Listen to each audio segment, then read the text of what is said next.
Olá, pessoal, sejam todos bem-vindos a mais um vídeo no canal Migração Legal. Eu sou a Aline Silva, advogada internacionalista. Estou aqui mais uma vez com a minha parceira, doutora Bárbara Andrade.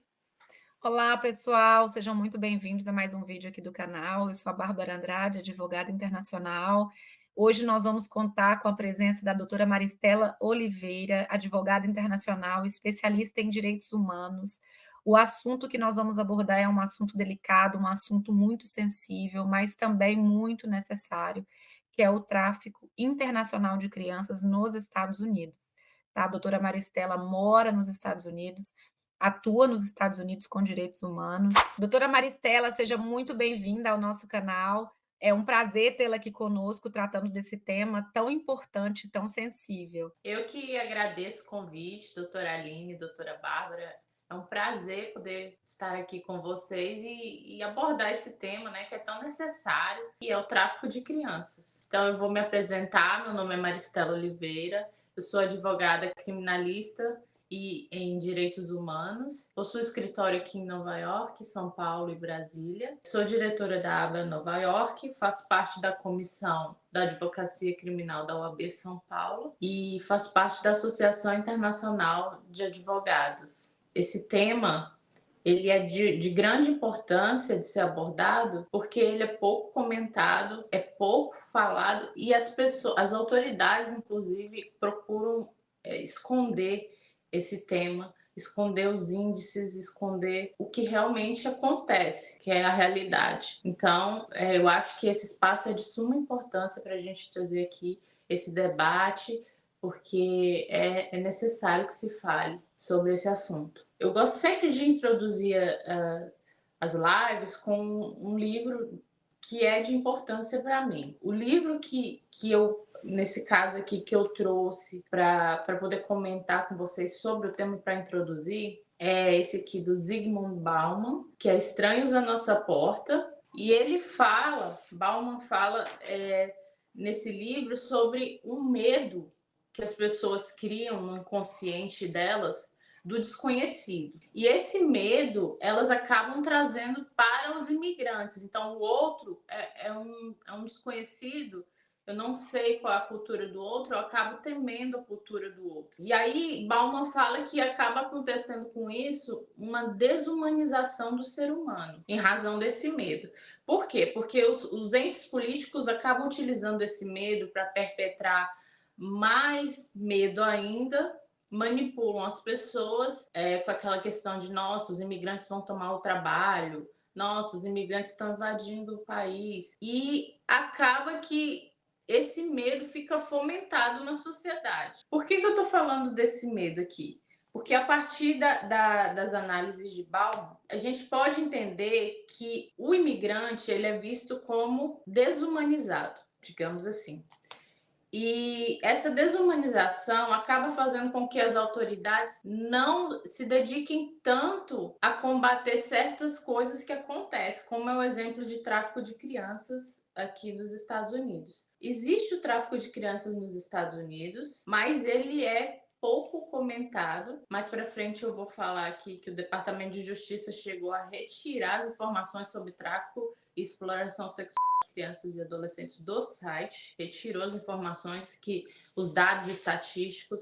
É preciso que a gente preste mais atenção nessa questão da desumanização do ser humano, da desumanização do migrante, né? Das pessoas que migram para outros países. Bom, para quem está assistindo que não sabe o que é tráfico de pessoas, tráfico de seres humanos, é quando uma pessoa explora um ser humano e tira vantagem dele, seja proveito econômico, seja proveito sexual. As principais causas de tráfico de crianças nos Estados Unidos, a primeira arrolada na lista é a para adoção, que é o que a gente estava comentando. Aqui nos Estados Unidos não existe orfanato. Existem duas modalidades de adoção aqui, que é a adoção doméstica, que é feita aqui mesmo, e a adoção internacional, que é feita com o intercâmbio do outro país, o país da criança, no caso. E aí, o que acontece? Muitas crianças nos seus países de origem são retiradas das suas famílias por traficantes e colocadas para adoção como se fossem órfãs. Então, eles sequestram as crianças, colocam para adoção, fazem a documentação dela, esfriam aquela documentação daquela criança, e aí a pessoa que está procurando aqui muitas vezes nem sabe que aquelas crianças estão sendo adotadas de forma ilegal, porque o trâmite aqui ocorre de maneira legalizada, os Estados Unidos e o intercâmbio entre os países, só que lá naquele país a criança foi traficada, ela já foi retirada da sua família, ela já foi colocada muitas vezes em umas condições subhumanas pelo traficante para se parecer como órfão mesmo, para se passar como órfão. Então, isso é uma das causas que acontece o tráfico de crianças aqui nos Estados Unidos. Não podemos culpar os adotantes, porque não tem como saber se essas pessoas realmente sabem que essas crianças são órfãos ou não são órfãos, e não tem como saber também. Eu não vou adentrar aqui nos pormenores da lei de adoção, né, para a gente não fugir o tema. Mas o que acontece é que muitas vezes para as pessoas driblarem essas burocracias que existem na lei, que exige muita documentação, acaba sendo mais fácil recorrer a esses meios de ilegalidade, digamos assim. A segunda causa do tráfico de crianças aqui nos Estados Unidos é o trabalho escravo. Isso aí é uma realidade muito triste, por quê? Porque a maioria das crianças que estão em situação de escravidão, elas são escravizadas muitas vezes pelos próprios genitores, né? Às vezes os genitores não têm condições de criar a criança, não justifica, mas por ele estar numa condição de pobreza, ele acaba submetendo os filhos aos traficantes, né? Acaba obrigando aquela criança ao trabalho escravo.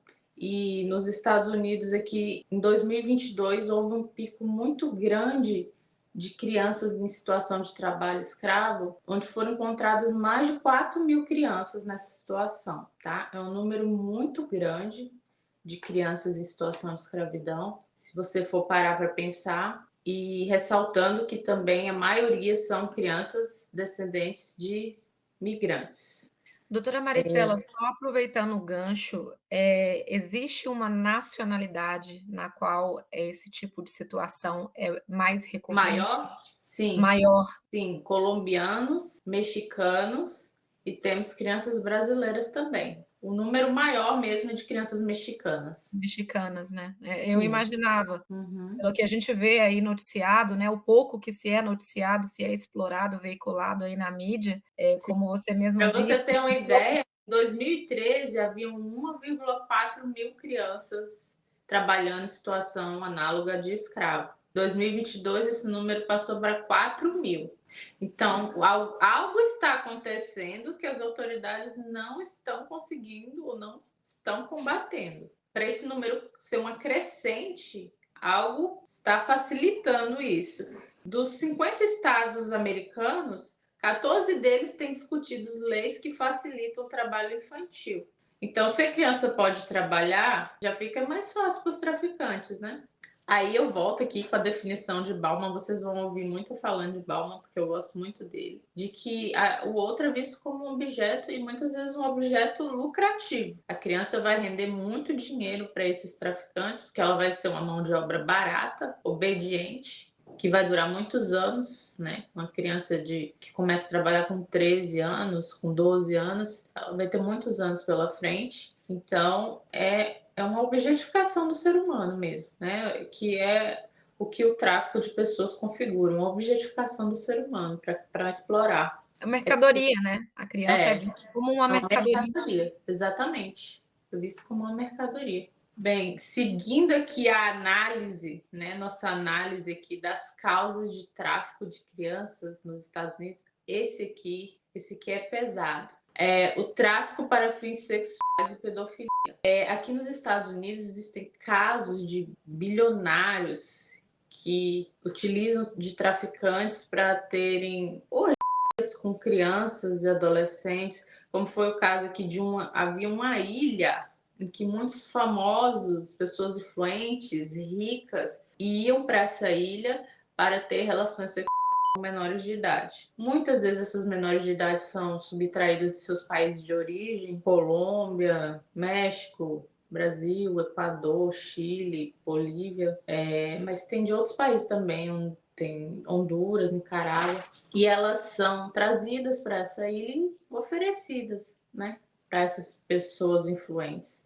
Tem até um filme que eu sempre indico, já indiquei no meu Instagram, indico para todo mundo que tiver interesse, que chama O Som da Liberdade, que é a história real que aconteceu aqui nos Estados Unidos, de um policial do FBI que foi solicitado por um pai que teve a filha sequestrada por traficantes para resgatar essa menina. Ele acabou resgatando não só essa menina, mas resgatou 200 crianças. Ele pediu licença do FBI e foi para outro país, que eu não recordo qual era o país, e resgatou 200 crianças da mão de traficantes sexuais. E como eu falei anteriormente, o Departamento de Justiça removeu da seção do site relacionada a tráfico de crianças as estatísticas de tráfico sexual doméstico e internacional, e incluindo as informações sobre menores nos Estados Unidos sendo recrutados e explorados na indústria do sexo. Havia uma seção no Departamento de Justiça, no site do Departamento de Justiça, só sobre esse assunto, e não sabemos por quê. Essa seção foi retirada, né? Inclusive havia um trecho que eu vou ler aqui para vocês, que falava da maneira como os traficantes agem no tráfico sexual para exploração sexual de crianças e adolescentes. Após cultivar um relacionamento com criança e criar uma falsa sensação de confiança, o traficante começará a envolver a criança na prostituição e usará abuso físico, emocional e psicológico para manter a criança presa a uma vida de prostituição. É comum que traficantes isolem as vítimas ao levá-las para longe de amigos e familiares, altere sua aparência física ou as movam continuamente para novos locais. As vítimas são condicionadas a permanecerem leais ao traficante e desconfiar da aplicação da lei. Então, esse trecho que havia no site do Departamento de Justiça foi retirado. As informações, as estatísticas foram retiradas, foram omitidas. Pouco se fala sobre isso, como eu falei, ou quase nada se fala. Pouco se fala sobre o sumiço de crianças. Semana passada, uma criança foi sequestrada lá na Disney, ninguém está falando sobre isso. A mãe foi internada num ambulatório com problemas mentais, porque a criança foi no banheiro da Disney e sumiu, desapareceu. E a mãe disse que viu uma passagem se abrindo e um homem levando a filha dela.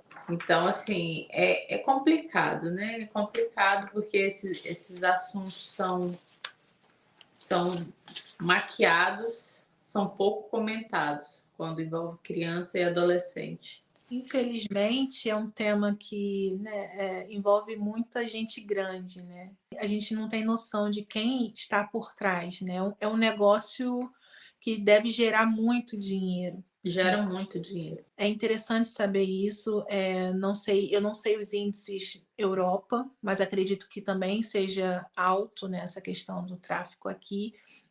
Se fala muito sobre a questão do sexual, né? O tráfico sexual, né?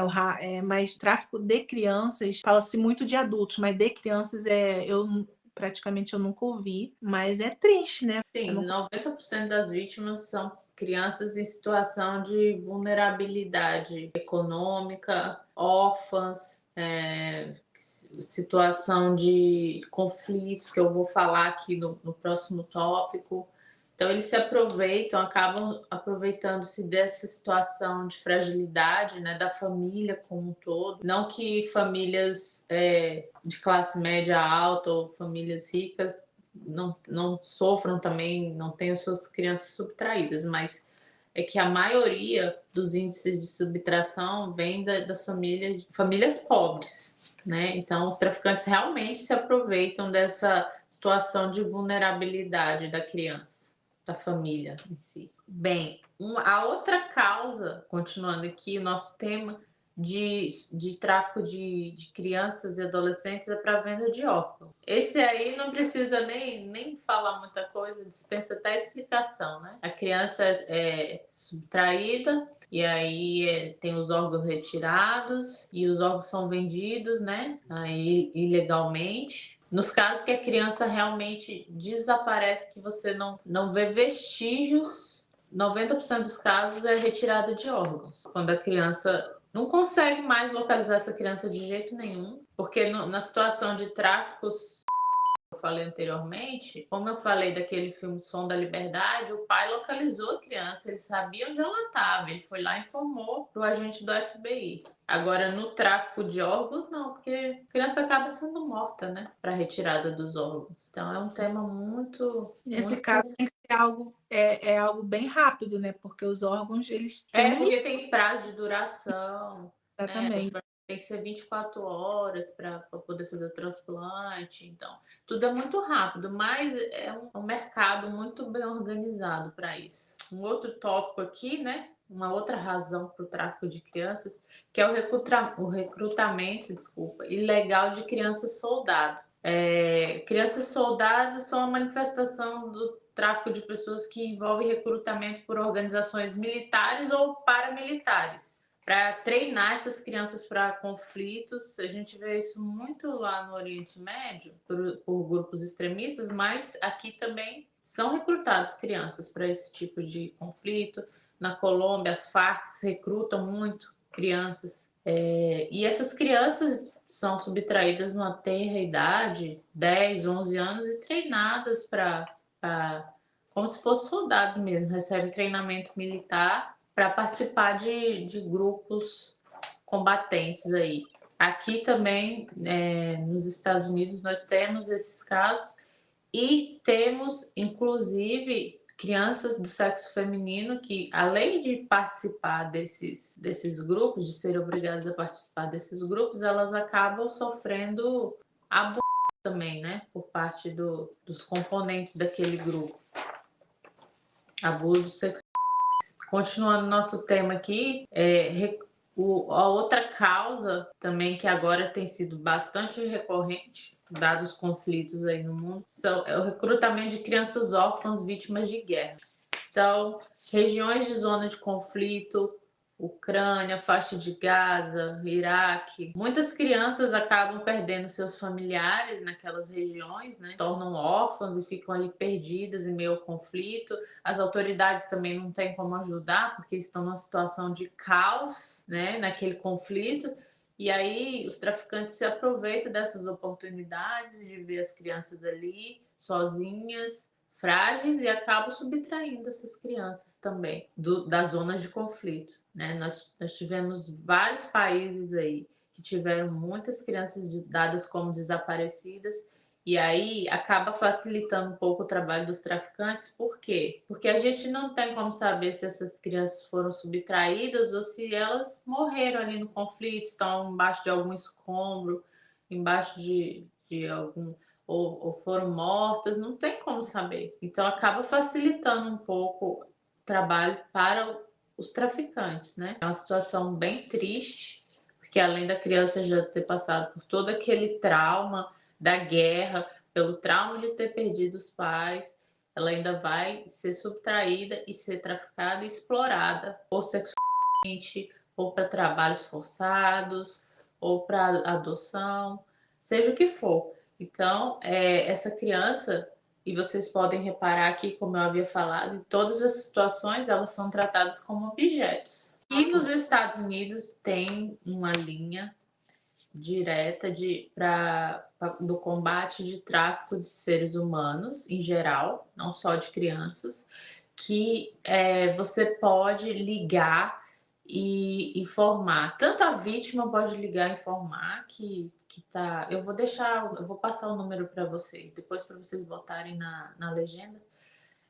Tanto a vítima pode ligar para informar que está em situação de tráfico, quanto os parentes dessa vítima podem informar, passar informações, fotografias e os dados dessas crianças.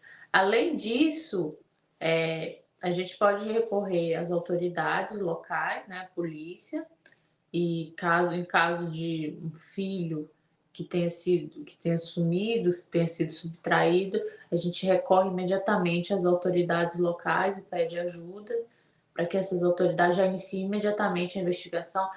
Aqui nos Estados Unidos também tem um aplicativo que informa quando a criança é subtraída. Esse aplicativo manda a mensagem imediatamente para todos os telefones da região, informando as características da criança, a idade e as características da pessoa que subtraiu. E nos Estados Unidos, nós temos um programa chamado Prevent Abduction, que você informa que aquele parente seu levou a criança para outro país, e aí as autoridades, se o país fizer parte da Convenção de Haia, as autoridades vão imediatamente entrar com a autoridade central, em contato com a autoridade central daquele país.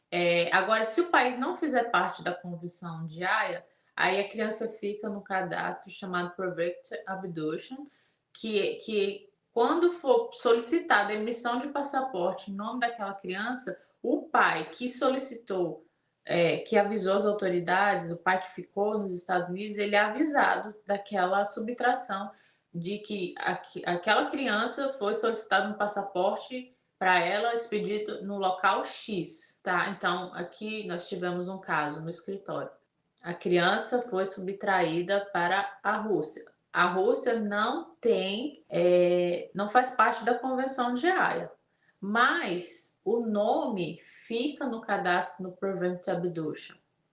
Então, quando for solicitado a expedição de passaporte em nome daquela criança, o consulado vai avisar o pai. Então, através da Convenção de Haia, é possível você recorrer à autoridade do país para o qual a criança foi levada e solicitar que essa criança seja devolvida. E iniciar todo o processo administrativo de remoção e estar judicial. Mas aí o país tem que ser signatário. De toda forma, como eu falei, para aqueles países que não fazem parte da Convenção de Haia, nós temos outros meios, como o Prevent Abduction aqui nos Estados Unidos, que se a pessoa pedir a emissão de um passaporte em nome daquela criança, o pai vai saber de qual lugar ela está pedindo, qual consulado que ela está pedindo o passaporte. Então, o pai vai saber onde a criança está. E se a criança for subtraída com o passaporte? E se não houver esse pedido de emissão, né, de segunda via de passaporte? Como é que funciona nesse caso? Como que o governo americano intervém nesses casos para que a criança retorne para o seu país de residência? Se o país não fizer parte da Convenção de Haia, não tem, aí tem que contratar um advogado local no país de origem, no país em que a criança está, e pedir que o advogado lá entre com ação naquele país de guarda, de modificação de guarda, para retomar a criança. Só que aí a criança é colocada no cadastro de sequestro internacional, né? Vai ficar aí o advogado do país que a criança está vai usar desse documento para provar para o juiz de lá que ela foi subtraída. Agora, o que acontece? Muitas vezes o país é a nacionalidade do outro genitor, da mãe ou do pai. Então, eles vão acabar, obviamente, protegendo o genitor que está com a criança naquele país, né? Muitas vezes a legislação não vai abrir muita margem para que o pai que ficou busque os seus direitos, né? A gente acaba esbarrando um pouco aí nessa nuance aí da legislação local. Para os países que não fazem parte da Convenção de Haia, é procurar um advogado local para que ele promova a ação de modificação de guarda lá. Teria que fazer uma diligência junto à Interpol para tentar descobrir o paradeiro dessa criança, aí tentar uma carta rogatória para o país de origem, para o país que a criança está, verificar se o juiz de lá pode aceitar, porque depende da legislação local, por exemplo. Se for um país que é muito protetivo aos seus cidadãos, ou um país, digamos, do Oriente Médio, que a guarda é do pai, a mãe não tem chance. Então, vão depender de várias situações, são várias questões envolvidas. Aí você vai ter que contar com a boa vontade do país, com a carta rogatória, ver se o juiz de lá vai acolher o seu pedido, porque o seu pedido tem que estar de acordo com a legislação local, né? Não pode infringir a legislação local. E aí, se o juiz acolher essa carta rogatória, tem que ser feito um trâmite com as autoridades, uma busca e apreensão, pegar essa criança e colocar à disposição do genitor que ficou nos Estados Unidos, no nosso caso aqui, né? no genitor que ficou no país. E o genitor ir até esse local buscar a criança. Então, assim, é uma série de fatores que vão influenciar nessas questões. Vai depender muito, tem que analisar tudo. Qual é a legislação do país que a criança está? Qual o país que a criança está? Ele permite carta rogatória? Não são todos os países que aceitam carta rogatória. Nós temos que respeitar a soberania dos países. Então, tem alguma maneira desse juiz de lá aceitar uma busca e apreensão dessa criança ou uma audiência dessa criança? Porque aqui nesse caso que eu falei para vocês, o juiz falou, ó, a criança está na Rússia, não posso fazer nada. Ela vai ficar lá. Não tenho autonomia sobre o outro país. Então, depende muito de como aquele país para o qual a criança foi levado, como aquele país acolhe essa situação, como é a legislação daquele país. Por isso que era até o que eu ia falar no encerramento aqui, mas eu já vou adiantar. Essa situação de tráfico, de subtração de crianças, ela é um esforço conjunto, é um esforço universal. A gente precisa de tratados internacionais, legislações internacionais que abarquem mais essas questões. Então, a gente precisaria de um esforço internacional, precisaria da ONU estar envolvida e aprovar resoluções, sugestões, tratados que abarcassem mais essas situações, né? Porque nós temos vários países, cada um com sua legislação, temos que respeitar a soberania dos países, mas, por outro lado, nós temos que entender que aí eu trago de volta o Bauman aqui, que a solução que ele dá é não construir muros, mas construir pontes. Essa falsa sensação de que o outro é estranho, acaba dificultando o diálogo entre os países, acaba dificultando esse diálogo internacional. O mundo hoje é globalizado. A internet globalizou tudo, então não adianta você querer falar, estou fechado aqui e eu sou aqui, eu sou esse país aqui, vocês para lá, fiquem para lá. Hoje em dia não comporta mais esse tipo de pensamento, porque o mundo é globalizado. Então a gente tem que pensar numa solução global para isso, né?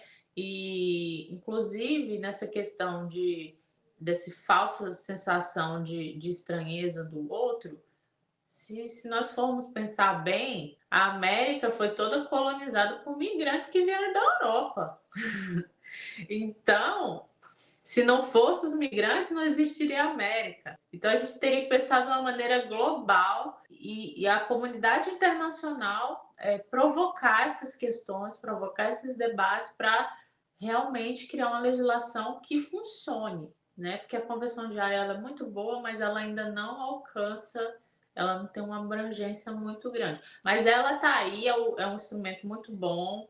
Quando o país faz parte, né, da convenção, a gente pode utilizar da convenção, no caso de subtração internacional. Mas eu, na minha opinião, acredito que falta um pouco de diálogo internacional nesse sentido. Os países dialogarem para chegar a um consenso. É um esforço comum, não adianta. Principalmente quando o país não é signatário da Convenção de Haia, né? Exatamente. Então, a sugestão que a gente deixa é que os países dialoguem, conversem entre si e busquem uma legislação mais efetiva no combate ao tráfico de crianças e adolescentes. E a subtração, né? Porque eu estou incluindo aqui a subtração de crianças e adolescentes, né? Que não necessariamente é para exploração, mas pode ser subtração pelo genitor, por algum familiar. Lembrando que o nosso objetivo, né, com Migração Legal é trazer informação real com profissionais que trabalham com a área de direito penal nos Estados Unidos. Então, assim, são temas sensíveis que não são abordados, mas que acontecem. Então, esse é o nosso trabalho, é falar com clareza sobre questões que imigrantes vivem a todo momento em outros países e muitas das vezes não possuem contato, né, com informações que poderiam até ajudar, né, no caso dessas crianças, de pedir ajuda, saber qual é o número para quem ligar. São informações que a gente não vê, né? A gente vê muito vendendo esse glamour, né, de morar no exterior, mas essa parte sombria, você vê que é escondida, né? Fica meio que debaixo do tapete.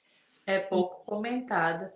E eu queria Exatamente. até aproveitar o gancho e falar que, para os pais, que eles também devem fazer parte da prevenção, orientando seus filhos, que pode parecer clichê, mas a gente tem que falar, orientar os filhos para não conversarem com estranhos, ver com quem os seus filhos conversam na internet.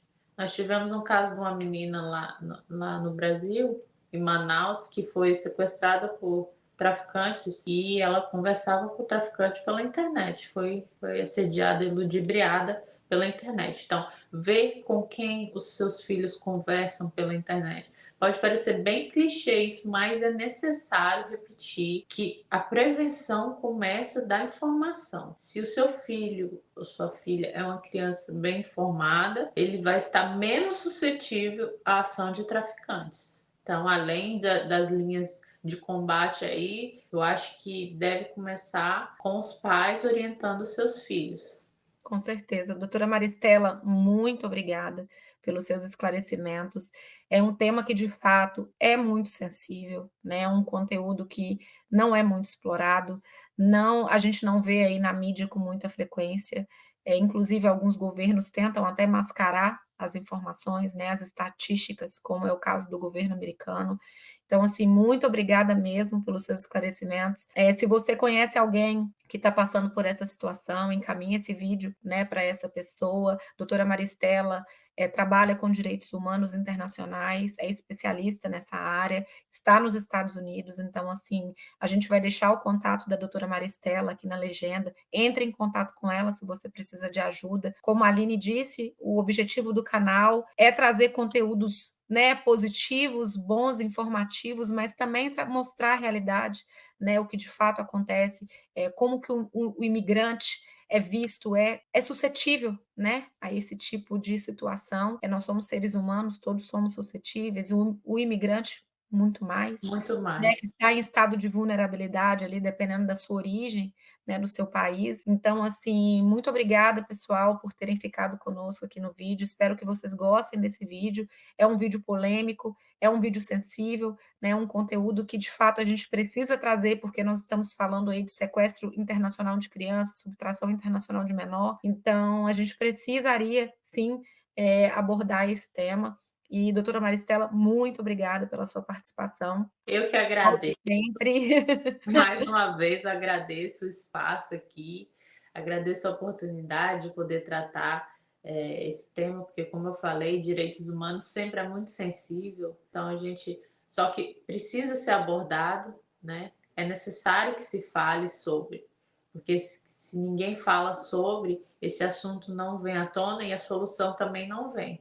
Então é necessário que a gente fale, infelizmente acontece, e nós não podemos mascarar a realidade. Exatamente. Exatamente. E E, pessoal, se vocês gostaram desse vídeo, já ative a notificação, já nos sigam aí no canal, né, na nossa página do Instagram, encaminhe esse vídeo, né, para o maior número de pessoas possíveis que estão passando por algum tipo de situação, que precisam de ajuda. E até o próximo vídeo. Até. até.